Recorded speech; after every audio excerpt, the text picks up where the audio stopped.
Welcome to Alphanumeric, non-binary reviews podcast of fiction and poetry. Today, The Cop and the Crow by Salvatore Pesaturo. Speakeasies always had the same smell, booze and stale smoke. But that stench masked something far more illicit, the electric crackle of magic that hung in the air thick as honey. It was what brought Dimble here tonight, what brought the whole damn place here. The Vanishing Crow was a rare establishment, somewhere humans and magic folk intermingled like it was the most normal thing in the world. Dimble ambled in, a 4-foot-nothing gnome, and took a whiff. It had been years since he'd been here, but it still smelled like home. When he passed a table of elves and humans playing poker, he spotted cards stashed in an elf's sleeve. The old saying was true. Make a bet with an elf, and you lose twice. 2 dwarves careened into his path, brawling over something, but he skirted past them to the bar. Dimble slid onto a bar stool, flicking his trench coat out behind him. The orcish bartender was an old friend of his named Hogak, but people called him Hop because his dancing was so lousy his partners usually limped away. Dimble rapped the bar, and Hop appeared with the enthusiasm of a dentist treating a werewolf. "Aren't you a cop now?" said Hop. The whole speakeasy went still and silent, every eye in the place suddenly glued to Dimble, though most had to crane their necks to see him. Wasn't often a cop strolled into the Vanishing Crow without a warrant. But Dimble was the only gnome on the force. The only non-human period. He just needed a stiff drink. And something he could only get here. Something desperate. Reckless. Irredeemable. Something the law prohibited years ago. "Well, I ain't one tonight," Dimble said, rubbing his 3-day growth.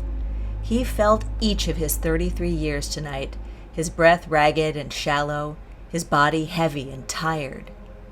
The chatter resumed, but with a newfound hesitancy.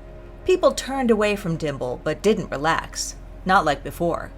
The crow was thick with tension, patrons peeking when they thought he wouldn't notice, but Dimble never missed a beat.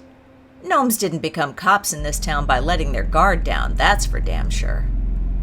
Hop's yellow eyes bored into Dimble. "The Southpaws run this place, and they kill nosy cops. Go home to your girl before you end up dead." "I told you I'm not a cop tonight. Just one drink, for old time's sake." Hop sighed and poured a tumbler of Dimble's favorite, Sailor's Gin neat. But Dimble pushed it away. "Something stronger." "Whatever you're playing at." "They've got my girl, Hop," Dimble whispered. Judging by his expression, whatever Hop expected, this wasn't it. "I know you sell raw magic here. I could find her if I had some. Just enough for one spell." They'd been close until Dimble became a detective and Hop a dealer. Dimble couldn't remember which of them broke contact first, but it didn't matter. Becoming a cop was worse than being human. The community saw you as a traitor, an enforcer of the magic prohibition. Scum. But their friendship had to mean something, frayed and worn as it was. "Please, Hop." Hop breathed a long sigh, then withdrew a bottle that pulsed with an amber glow. The stuff swirled like storm clouds, unable to decide if it was gas or liquid. Dimble's eyes ached when he looked at it. That's how he knew it was pure. Hop poured Dimble a glass and slid it over. Raw magic. Dimble couldn't believe that Hop had done it, given him enough of the stuff for one spell. Everyone knew you didn't serve cops, but his old friend had come through. His friend. A weight crushed Dimble, guilt burning the back of his neck like sunburn. He couldn't do it, not to poor, trusting Hop. "You look ill," Dimble said.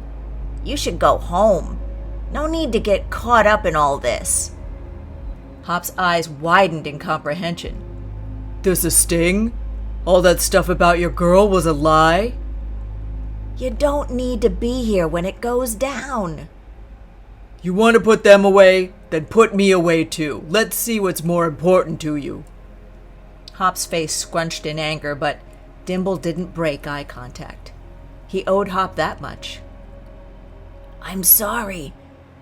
Dimble grabbed a wisp of magic from the glass, and with a razor-sharp movement, drew a rune in the air, a messenger spell, a signal for the raid team. Officers flooded in through every door, and patrons screamed, scrambling like a pack of spooked deer. Elves went for the back door, only to find a wall of cops pouring in. A dwarf tangled with the police and got whacked with a baton across the jaw. He dropped with a dull thud, out cold. It was hopeless. Cops covered every exit. Months of planning went into this sting, and it all came down to whether Dimble could tug his old friend's heartstrings. And he'd done it. Nausea rose thick in his throat as the scene played out. Lawmen cuffed Hop, and the disgust in his eyes seared Dimble like an open flame, burning away their last scrap of friendship. How could Dimble explain that joining the force had always been his dream? That this was the only way other cops would believe he wasn't corrupt? He couldn't. Instead, Dimble spoke low, so only Hop could hear as a human officer cranked the handcuffs closed. Why couldn't you just leave, Hop? Dimble's voice wavered, almost choking on the words. Because I'm not a traitor like you. Hop spat at his feet. As they dragged him away, Dimble's throat tightened with regret. But he was a cop now. He'd made his choice, and there was no going back.